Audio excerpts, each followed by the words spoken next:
Gov. Mark Dayton will appoint Lieutenant Gov. Tina Smith to replace Sen. Al Franken as Minnesota's next U.S. Senator, according to two high-level Democratic sources with knowledge of the decision.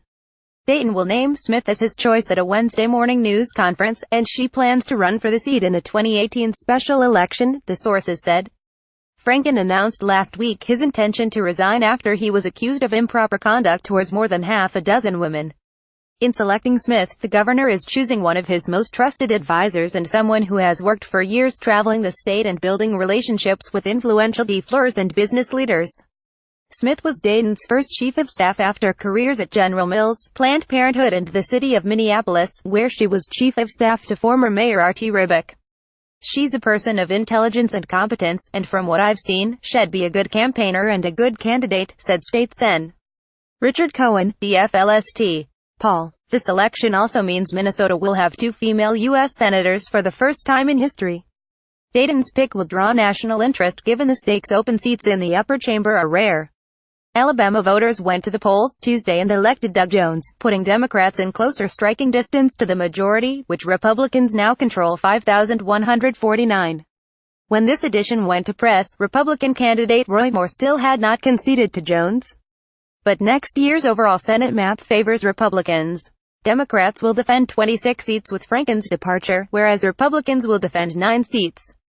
The race for Franken's seat, which will cost the two sides tens of millions of dollars, will make 2018 one of the most pivotal Minnesota elections in years.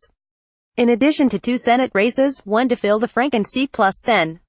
Amy Klobuchar's re-election campaign, there will be as many as 5 competitive U.S. House races in Minnesota. An open governor's race puts Republicans in a position to take control of state government for the first time in half a century. The special election is expected to draw contenders on both sides. Even with Smith's selection, DFL-U.S. Rep. Keith Ellison is mulling the race, a source close to Ellison said last week. Former GOP Gov. Tim Pawlenty is being wooed by Republicans. The winner of the 2018 election will be expected to run again for the 6-year term in 2020. Smith, 59, lives in southwest Minneapolis with her husband, Archie, an investment manager. They have 2 adult sons. She moved to Minnesota in the 1980s for a marketing job at General Mills and later founded a marketing and public relations firm. That led to work on a series of DFL campaigns, including as an advisor to Walter Mondale's last-minute campaign for U.S. Senate in 2002 following the death of Paul Wellstone. The following year, Smith was recruited to become Vice President of Public Affairs for Planned Parenthood Minnesota, North Dakota, South Dakota. Smith left Planned Parenthood in 2006 to take over as Chief of Staff for then Minneapolis Mayor R.T. Ribic.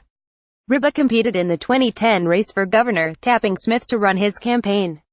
When Dayton emerged victorious, he recruited Smith to join his campaign on the advice of his ex-wife, Alida Messenger, a major Democratic donor. In recent years, Smith has become nearly as much the face of the administration as Dayton himself and has transformed the often obscure role of lieutenant governor. For a time, Smith's growing profile led to speculation that she would run for governor herself. Instead, she decided not to join the field and focus on closing out the final year of Dayton's term. The Dayton appointment will signal the closing chapter in the political career of Franken, who until a few weeks ago had transformed his comedy career into political stature. He was a powerhouse fundraiser and sought-after surrogate, but is leaving the U.S. Senate at the urging of his Democratic colleagues. Franken's office said that a final resignation date has not been set. Staff writer Jennifer Brooks and Aaron Golden contributed to this story.